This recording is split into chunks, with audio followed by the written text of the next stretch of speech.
Hello, everyone. I am Dr. Rachel French. I'm Director of Planning for the district and the project manager for the consolidations effort. This is going to be a very brief overview of the draft deliverable that we released on October 3rd. Please go to austinisd.org/consolidate and look through all of those materials. This is really to prepare us for our community meetings and make sure that you'll have access to the information in a variety of ways so we can focus on conversation next week when those begin. All right, so our vision, we want every family to have access to an excellent neighborhood school. And so we do look at where schools are located as well as just where people live, because we want the school that you are zoned to be wonderful. And that is something that we are really focused on in this effort. And we'll also talk through a little bit about the fact that choice will still be there. We are not removing the ability to transfer to other schools, but we really need to do a better job making sure that every school is vibrant, well-resourced, and able to meet the needs of all our students. This graphic just demonstrates all the parts of this effort, as well as highlights that we're here because of a budget shortfall, as well as declining enrollment. So we are then looking at school closures, merging schools, program changes, boundary changes. If you want to hear more about our baseline academic programming effort, please refer to the October 9th board meeting recording. There's a great deep dive into our efforts there. I'm really going to be focused on the closures and boundary changes in this presentation. Let's get to it. We are not starting from scratch. We are building on work from the 2022 Long Range Plan and Bond Program, as well as our equity assessment. These all involved lots of community engagement, and we referred to them throughout our process to make sure we were continuing on with the recommendations and goals that our community had set forth. If you've been involved in this so far, you've seen this graphic. There were two parts of our decision making. One was really just data. It wasn't decisions at all, but just highlighting what's misaligned in our buildings. And now really where it gets to a proposal that we delivered came from the contextual analysis. The rubric was just school level misalignments. Where are schools too full, too empty, in poor condition, just data points. We need to look at all of these in context to make actual decisions and propose solutions. And so we had to look at what was happening to a school and all the schools surrounding it to understand what the actual strategy is that would help our system as a whole. We know that this process is hard and will be challenging. And all of our recommendations or proposal is for looking at the system and the district comprehensively. So I don't want to shy away from that. This is real impact and real change to students and families. And we will do our best to partner and ease that transition as much as possible, but are confident that we are doing what is best for the district as a whole. At the start of this effort, we wanted to get as close as we could to 85% utilization. This basically means the percentage of how many kids we can fit in all our schools versus how many we're actually fitting. So we were at 76% as a district. We got to 82, so not quite at our goal, even with closing 13 schools. We want to close as few as possible, and we're comfortable not hitting our target in this case. We did hit it at the elementary level, as you see. High schools were already pretty close. And middle schools, we had some limitations in terms of what we were able to do due to taps and restarts, and are comfortable with where we are at this point in that percentage. It also is important to highlight that the changes depend on what's happening in different parts of town. So again, getting back to some areas do have more seats than students, whereas others are already pretty aligned at the regional level, but perhaps the school itself is too full or too empty and therefore might need a boundary adjustment to supplement that. We also know boundaries will change who is zoned, but we also have to make sure we are tuned into our transfer policy and our transfer practice. And so that way our actual enrollment also becomes more aligned. And that will be a bit of a longer term effort that we can't fix with just boundaries. So again, reiterating, a lot of what you'll see here is based on where students live and where they are zoned, not necessarily where they are choosing to go to school. At the elementary level, we are proposing to close these campuses on the screen, as well as shift the ones in blue from a neighborhood school to supporting a non-zone program. So instead of having a boundary, they will be available for any AISD student to apply and participate in those programs. And I'll talk about that a little bit more. And here you'll see where those students are now assigned. So the school on the left of each column is the school that is closing. The schools in blue are now where those students will be rezoned and the boundary redrawn. And the percentages are the percent of students sent to each of those campuses. We tried to keep communities together as much as possible, but are just not able to in all circumstances. Here you'll see that same shift, but from our non-zone programs and where those students are now zoned. We do, and I'll reiterate this throughout, we will be working with these communities to ensure that as many that want to stay at their school can stay at their school. And so I know that requires different efforts depending on what it's shifting to, but we are very much committed to these being a merger and really making sure that we respect and acknowledge the community and students and families that have really made these schools what they are. A lot of this shift is related to dual language. The way we operate dual language is a different district. We ideally would have 50% emergent bilingual or Spanish speakers and 50% non-emergent bilingual or English speakers. And we are not able to reach this ratio in our current quote unquote wall-to-wall schools. That's where every classroom supports dual language. And it's really a product of where these buildings are located and where our emergent bilingual students predominantly live in the city. And so we are proposing new locations for these programs based on where the emergent bilingual students live, as well as the dual language enrollment in that part of town. We want to make sure that we can support both a robust school-wide program while also being able to support strong dual language programs at the surrounding neighborhood schools, because we want to give students that are emergent bilingual a choice. And so we wanted to be confident in their locations that we can support both. And we also, in this move, added approximately 590 total seats for school-wide dual language. There was high demand for these programs, and this way we're able to support their growth, but in the location that best serves emergent bilingual students.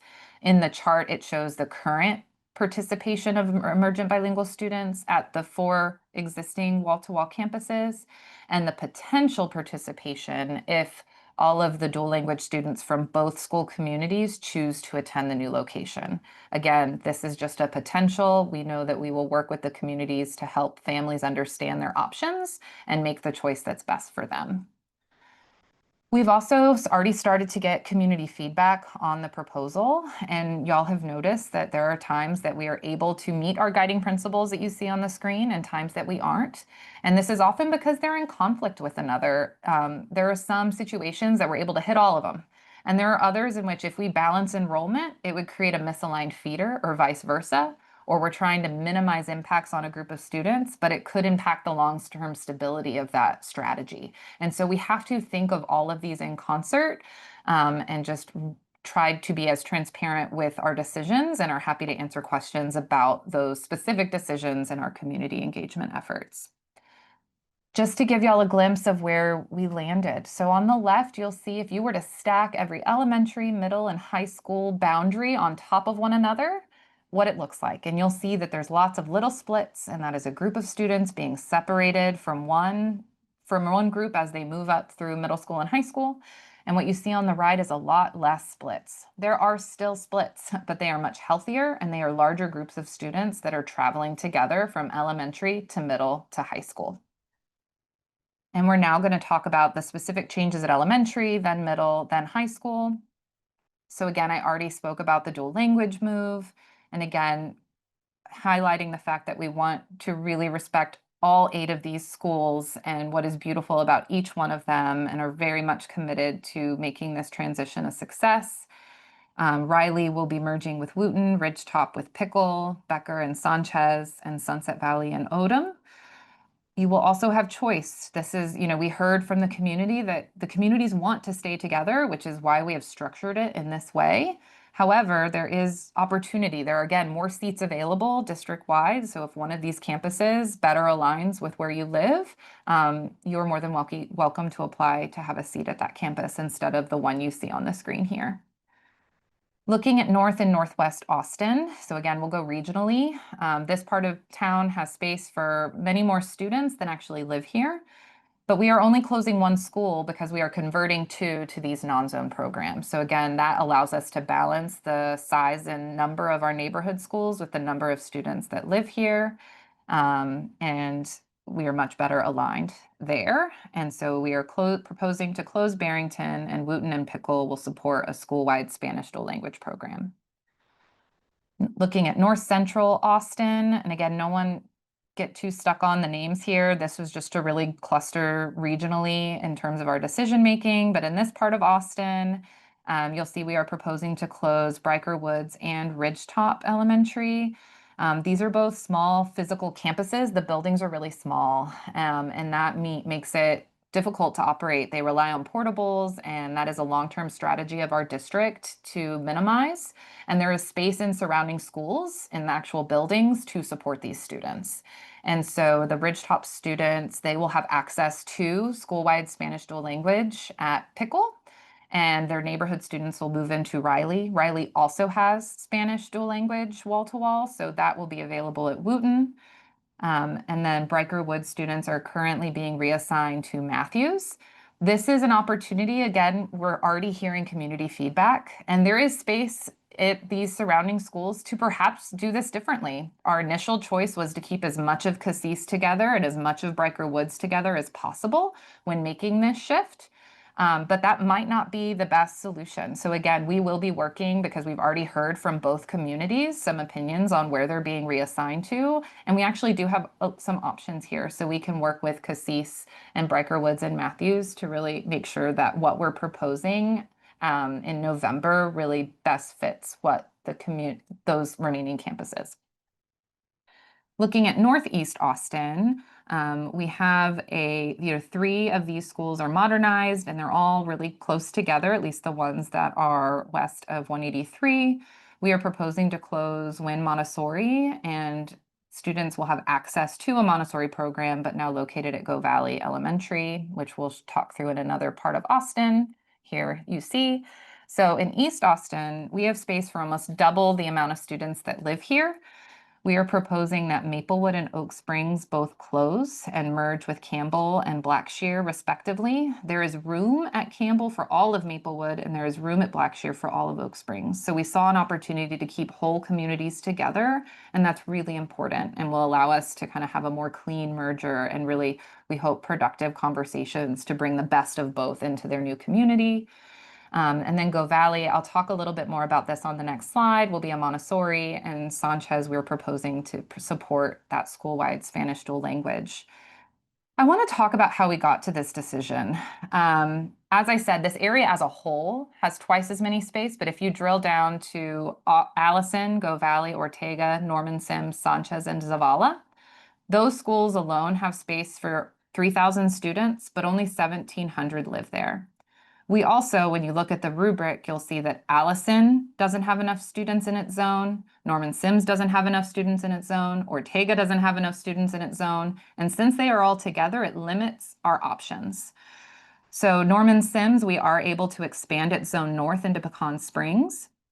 Allison, we were able to expand its zone from Sanchez south of the river. Ortega is remaining, and the best way to extend its zone, since it's on the edge of our district, Norman Sims was also too empty, it's able to pull from Go Valley Elementary's boundary. Where that leaves us is this area in orange only has enough students to fill one school. And so instead of closing two more schools, we propose the programming changes that you see. So Sanchez operating as the dual language program, really looking at its proximity to the students from Becker, as well as it has the strongest and highest percentage of dual language enrollment of these three campuses. So those students would be able to remain at their school and continue on in that program at their current campus. And then Go Valley was selected as the Montessori because within this orange area, most of these students live closest to Zavala. But again, this is one in which we can continue to engage within, these three communities of what is the best solution and opportunities there. But quite frankly, this was a decision made so we just didn't have to close more campuses. At the beginning of this, our commitment was to really spread the impact of this hard thing around the whole city. And so this is one example of a strategy allowing us to do that. When we look at Southeast Austin, we are proposing to close both Wadane and Palm Elementary, again, able to fit the whole Palm school community into Perez's building, and almost all of Wadane into Rodriguez. There are some boundary changes here because Perez originally looped all over Langford and Houston, and just quite frankly did not make geographic sense for those students to access their school. So that was something we were going to clean up regardless, which is why you see a bit of some boundary changes in that part as well.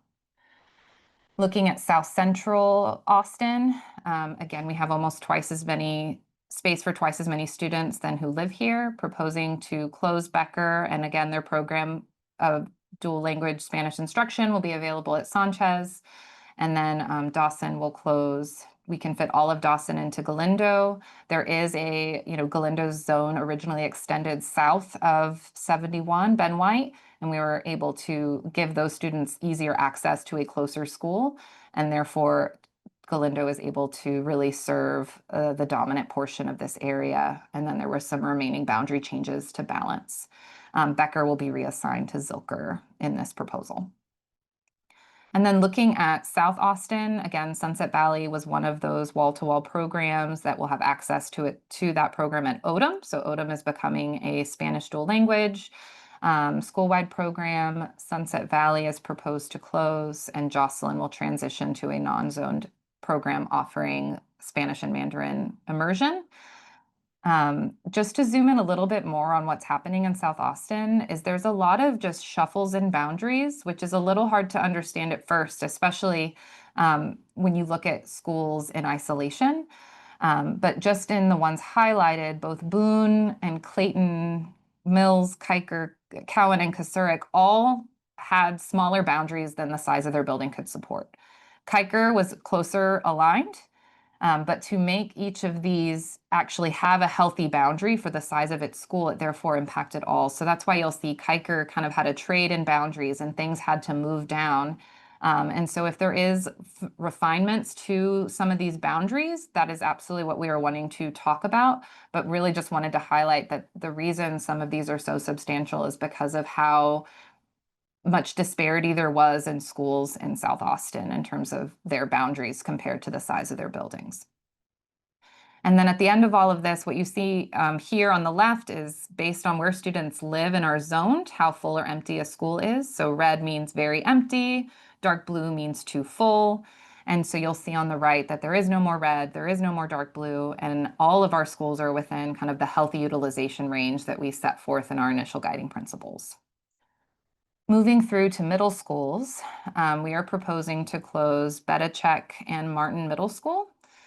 We are considering keeping the buildings and would hope to collaborate with those communities to reimagine their future and programming and explore opportunities there. When you look, we're going to then just talk about north and south. So we were a little limited in the north in terms of our options due to the ongoing restart at Webb, Dobie, or Burnett. But there needed to be some shifts because not even including the single gender middle school, there's space for over 11,000 middle school students, but only about 7,000 live here. We also needed to create a boundary for Marshall. So in this, we are proposing to close Martin, and this also really aligns with the feeder patterns and changes at elementary, middle, and high, using the river as a natural boundary. So most of the Martin students are being reassigned to either Keeling or Marshall, and those south of the river reassigned to Lively Middle School. And then here is just a zoomed in view of Marshall Middle School's new boundary. There were 8 elementaries that could opt in, but they couldn't all fit in Marshall Middle School. So we had to look at kind of where students live, how this aligns with the new elementary boundaries, as well as the proposed high school boundaries to minimize splits as much as possible. And where we landed is about half of the current Marshall students that choose to attend live within its boundary. And again, those students can stay there if they are currently enrolled. And then looking south of the river, we are proposing to close Betachek.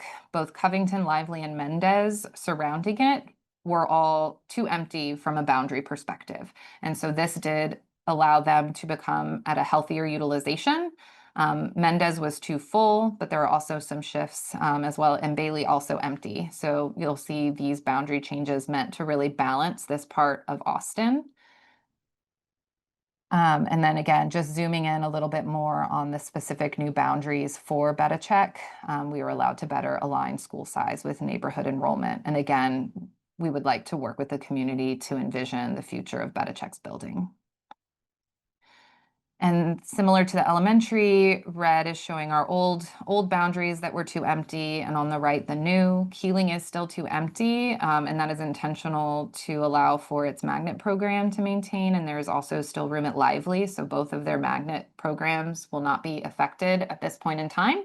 And also all but one of our middle schools are in that healthy utilization range. And then finally to our high school areas, the overall, as you saw in that bar chart at the beginning, we were pretty close to the number of seats we need versus our available and our target. So there are no closures of buildings. But due to just shifts in the international high school population, we are closing that as a campus, which was originally operating out of Northeast College High School, sharing a building.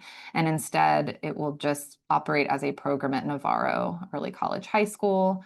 And there are no proposed changes. The biggest to our magnet programs or application-based programs. The biggest shift we're making at the high school level, oh, again, this just highlights that international shift. But we were really looking at making sure LBJ's boundary and McCallum's boundary are just better aligned for the size of their schools. And so you'll see a utilization chart in a few slides. But if every single student within LBJ's boundary chose to attend, it would still be less than half full. And then you had McCallum's, which would be 120% full. And so there are some substantial shuffles within boundary lines at the high school level that we work to align with middle school and high school boundaries to make as clean of feeders as possible. You will see that LBJ's boundary looks disconnected, as well as Austin High School's boundary looks disconnected, but that is really due to the shape of our district, and really can operate as a cohesive boundary and align with changes. The LBJ boundary aligns with changes at the middle school level. This is looking at high schools in South Austin. Again, Aikens really looking at balancing enrollment. So Travis and Crockett were both too empty, whereas Aikens was too full. And so reassigning students allows us to ensure that all our high schools are at that healthy utilization, which is important for our goal of making sure we have excellent neighborhood schools for all students. So here is the comparison of our before boundaries for high school and our current boundaries you see on the right. You can go on the website and put in your address to actually see your new assignments. So again, austinisd.org/consolidate. You can also find information on our transition planning. So please read our draft deliverable, which has timelines for what staffing, student support, campus culture, all of that to make sure that we are supporting. We definitely want feedback here and we'll provide refined proposals in the November deliverable. I'm now just going to really highlight the staffing guide that you can also find a link to. Principals for all of these, all campuses impacted by a closure will be happening in December. And then we'll start making staffing allocations in January. We often hire 600 to 700 students a year. And so instead of hiring from outside, we will be starting to hire from within. And so starting with staff from our consolidated schools, and are confident that we'll be able to maintain and prioritize staff in such a way. So look at the staffing guide for more details of our staffing process. Just to give you some high-level ideas of our transfer policies. If your school is not going to close or change programs and your student is enrolled there, regardless of if they're zoned there, an in-district transfer, out-of-district transfer, if you attend a school, you can stay at that school as long as it does not close and its program did not move. And then please read, there's more detailed bullets. Another one we've gotten a lot of questions about has been siblings. So siblings will not be automatically grandfathered unless they're currently enrolled as well. But they will still be a part of our prioritization in terms of transfers. So siblings are not guaranteed, but they are still prioritized as they have been.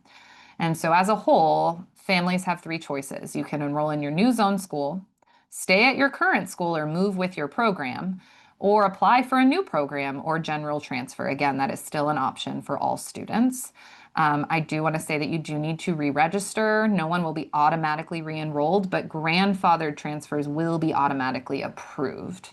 And we can provide more clarity on that.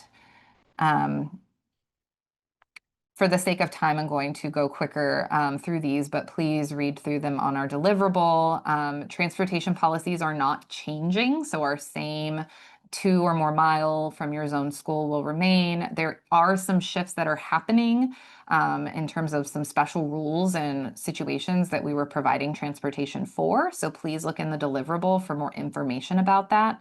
We are also not currently proposing to provide transportation for our school, the new non-zone programs. So that is also something to note, and please give us your feedback on. Grandfathered students will not be eligible for bus service. So that is also important to know as you make choices and where to attend school next year if this is approved in November. Again, looking at the transition planning, I won't go into detail here, but just know that we've already begun these discussions. And as soon as things are approved, we will be able to begin in earnest and work with bridge teams to really talk through, work with each campus and make sure students are supported as much as possible. Our next community engagement opportunity, we hope to engage with you there, is October 14th, 16th, 25th, and then an in-person session on November 8th. November 8th is where we will get to share with you the changes we have made and revisions we've made to the plan. So please stay tuned and stay with us and engage. We are actively looking at our comment card. We've already gotten 1,700, so 1,700 responses and counting, and we are reading every one. And so what you see on the screen are just some of the feedback we've gotten to date. This is the timeline that you've seen throughout this process. Again, we are talking about our draft plan. We are engaging, and the board will vote on November 20th. If you have any questions, comments, please see all of these resources. The comment card will be available until October 28th. And just thank you all for your engagement and for being with us through this really hard thing that we're doing together. Thank you.